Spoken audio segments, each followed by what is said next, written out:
A Witness of the Heavenly Realm by Anonymous. Why am I writing this? My entire purpose of sharing these experiences is to encourage everyone to seek the same, to stand in the Lord's presence and learn from Him. So much has happened to me since January 18th, 2016. Since then I have been able to be with Him many times. Every time I'm in awe, always feeling His love and encouragement. He always tells me the same thing: come often, time is short. You must learn as much as you can. Each visit usually lasts about 2 hours, and then I spend a couple hours typing up as many details as I can remember. I have been asked by close friends, what is it like? Is it as real as you see me now? Yes and no is my answer. It is more real than this, but it is different. I see panoramic and then up close in vivid detail. It moves in and out from standing before Him to having visions open up to me. His way of communicating what He wants me to see. I see, feel, touch, experience, and ask so many questions. Everything seems predicated upon the questions I ask, so I ponder what I see, then go back and ask more questions. Everything is interesting, everything is available to study, almost every question is answered. There are so many gaps in the scriptures regarding the heavenly realm, the creation, angels, and the world of spirits. It is epic in its beauty and magnitude. If you could spend 1 hour looking into that world, it would change you forever. A great masterpiece is about to be unveiled to the world as the times of the Gentiles reaches its closing and the gathering of Israel commences. Now is the time to have your baptism of fire, then receive your second comforter and experience the mysteries of godliness. Don't let anyone convince you these are not available to you. Grab hold of the iron rod which leads to the tree of life, and then come often. The most epic series of events in the history of the world are about to unfold. Note about how this book was assembled. This book is not meant to be a literary novel. It was pieced together from many separate experiences I had until the end of 2017. I assembled these together pertaining to their subject, so the full vision is not included in most cases. I didn't make any effort to beautify my experiences, but to only explain to the best of my ability what I saw and felt. If the information is contrary to your personal beliefs, all I can say is that is what I saw. You can ask the Lord to sort out the rest for you. A warning: if you have not read the first book, How to Have Your Second Comforter, please do not read further. The information contained in this short book contains mysteries that will not be helpful for the reader who struggles with the principles contained in the first book. If you have read the first book and are comfortable, this volume will be sweet to the taste and help in the process of coming to the Lord. It unfolds when you begin to see with an eye of faith. The Exceedingly High Mountain. There is a place high above the earth where I was taken to prepare me to come into the presence of the Lord. Each time I went there, I learned something new about myself, the earth, my mission, and what was yet to come. There was a man in white with a rounded, close-cut beard sitting behind a desk in front of me. His beard was white, but his face was full. His clothing was white and angelic, sort of stylized and tailored, without any special embroidery or extravagance. Everything I was seeing in my mind seemed somewhat clouded, as if I had something in my eyes and was struggling to open them. I would see clearly, and then it would go out of focus. I asked him who he was, and he said his name was Melik. I don't know if I'm spelling it right. The E was like the word Eve. He began to smile at me. I never saw his mouth move. I expressed my desire to him to know the Lord and to prepare myself. I asked where I was and was given knowledge that I stood above the United States. I asked more specifically who he was, and he was told that he was a messenger and that we had been friends for a long time and had known each other before. I then was above the earth. I was just above the atmosphere, looking down at the blue earth, covered in small patches of clouds. I turned around and seemed to be in a room of glass where the walls and floor were transparent. It was very solid, yet I could see through it. For a moment I had the strange thought of whether there was dust on the floor, and in an instant I could see very closely that there was not as much as a speck. I was instantly in the same clear room, looking down upon the earth. The clouds were different. I was by myself in the room. I decided to take more time examining the room. There were no lights in it. It was as if it was all glass. It was illuminated by the light on the earth. I saw my friend Melik enter in from the left and stand before me again. He smiled, and I could really see him more clearly than before. Not exactly how you would picture an angel. He had a pleasant face, white hair, rounded beard. His face was full, and his eyes were bright. He seemed to be medium height and build. He said something to me like, "What do you want?" I said that I wanted to know who I am and what I'm supposed to do. He smiled and said, "Well, that's up to the Lord." He had an almost humorous tone to his voice, which was communicated to me without him opening his mouth. I asked, "Can I see him?" Melik closed his eyes and looked up, It appeared that he was praying and asking permission. He looked at me and said, "Yes, you can see him," and he smiled. I first came to the high mountain. The room was empty, and I could see the earth below and the blue atmosphere. I saw Melek walk in again smiling. I asked him again how we knew each other, and he again said that we had known each other from before, but it was not his place to reveal that to me. I said that I had many questions for the Lord. I asked Melek what the purpose of this room was, and he told me that this was a place where I could be taught to learn about the past, the present, and the future. "Should I ask my questions here?" I said. He told me that mostly the Spirit would teach me, and that I could ask the Lord himself if I received permission. Today, after I did my regular prayer routine, I felt I needed to go to the Exceedingly High Mountain, which is the glass room overlooking the earth.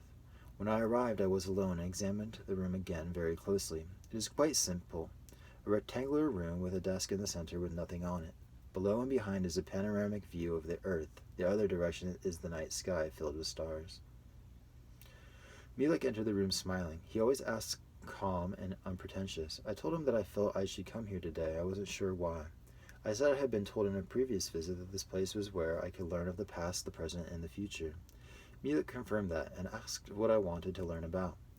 I expressed that it seemed I could learn all this when I'm with the Lord too, and Melek said that I was exceedingly blessed to be able to go to him so often, as most others mostly come here.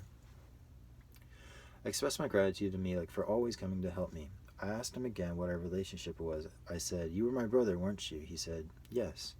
Melek then explained that he could not elaborate further without permission, but that those things were usually not shared while we experienced mortality. He then said some nice things about me and the importance of my mission.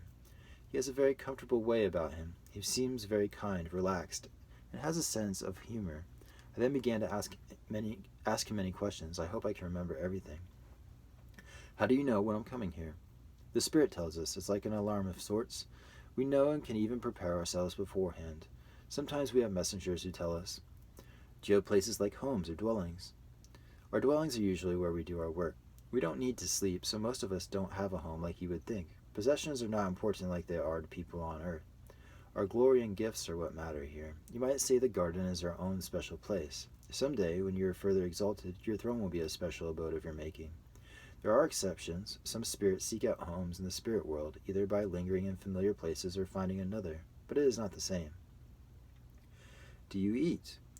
"Yes, we can eat and drink. It is a satisfying experience, but although we sense the flavor and joy of consuming it, we do not need the physical nourishment. We ingest light and glory, and the food becomes light within us. I thought this was interesting and remembered how I partook of the fruit of the tree of life, and it tasted so good, and the water under the tree was refreshing, but I felt filled immediately and had no impulsion to feed myself, as I was instantly satisfied." "What about clothing?" "With light you can create all things. Each of us clothe ourselves as we feel most comfortable. There are no seamstresses in this realm like you would think. Nobody is weaving cloth except in the celestial world." At this point I began to study what Melek was wearing. He patiently allowed me to study his robe, even though I didn't ask. It was smooth like the Savior's, like white powder. He too had little symbols that caught the light up and down the hem. There was no seam at the sleeves. He had a rounded collar and a sash. The material looked light, but hung like a heavier material, not clinging to his body. I didn't notice shoes, but I don't think I looked that far down. I saw his face up close. He had a tall forehead, sort of round face, and white hair. I asked why he had white hair and others do not. He said we can choose the color that best suits us. That's interesting. His beard kind of frowns over his chin, short mustache, and medium-length hair. He has a kind smile. I shook his hand at one point. I could feel not just the flesh, but an immediate connection with his spirit. I don't know how to explain it. I asked permission to go to the room and went straight there, seeing myself looking down upon the earth with its curving blue arch and the atmosphere and clouds below me. The room is made of clear walls and the desk in the center as before. Melek came walking out again, smiling at me. I said hello and asked him how he was doing. It seemed like such familiar talking. I said to him that I missed him and loved him, and he replied similarly. I noticed that it was indeed more difficult than before to see clearly. I would phase in and out as I tried to focus on him and even my questions. I asked Melek if I could ask questions. He said yes. It reminded me that I could learn and see the past, present, and future here. I could ask any question, and if it was the Lord's will, I could learn the answer. I had many questions. As I was about to leave, I paused and asked Melek if I could see what was behind the wall or doorway he always enters as he comes into the room. He smiled and said, "Sure." We walked up and out of the doorway, and I was looking down on a great room. We descended into an area where many people seemed busy doing things, men and women talking and viewing things. I saw mostly all wearing white or light clothing, different types of styles and periods of clothing. I can't remember much of any details as it happened quickly. I remember thinking it was I remember thinking that I needed to ask and learn more when I come back for a future visit. I was told that this was an area beneath the room and above the earth. It was where it is considered the first heaven and part of the spirit world, and what I had seen was considered part of the order of principalities of the hierarchy of angels. I have a lot of questions. I was so happy to come to the Lord this morning. I first went to Melik at the room, and he was nice as he always is to me. I felt so high up, looking down on the earth. The room was so silent except for the thoughts that went between Melik and me. I told him I had a lot of questions and asked whether I should ask here or go to the throne. He said that was my choice, so I asked to see the Lord. The next thing I knew, I was going up through the portal, and after about 20 seconds, I saw a bright light. I first saw the earth from the vantage of the room. It is blue with the haze of the atmosphere. I wondered, are we near where satellites cross? It was a strange thought. Melik showed up and was very casual. He said something to me like, "What brings you here?" He was smiling as he faced me. I thanked him and said I have some questions if he was okay with that. I asked him if he does this for anybody else, and he said I was his main one. He's been seen by others, including my wife, but he doesn't visit with others like me. He said there are other people that come to this room, though. I thanked him. I asked a little about Melik's identity. I asked if he had lived much upon this earth. Edit. Were you a Nephite king? I asked. He said no, but that he had been a ruler among them.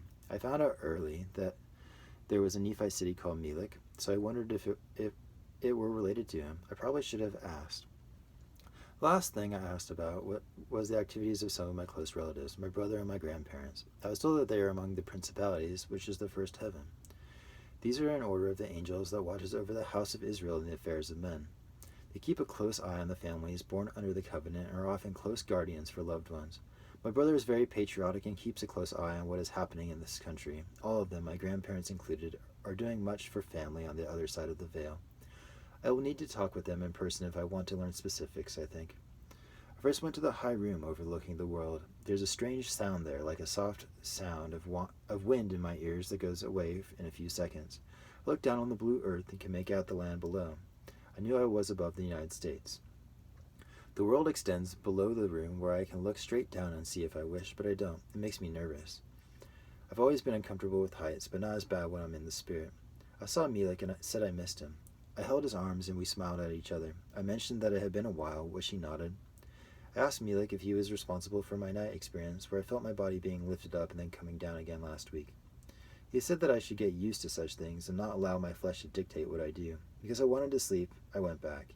He kindly rebuked me and said I would need to expect such things in the future.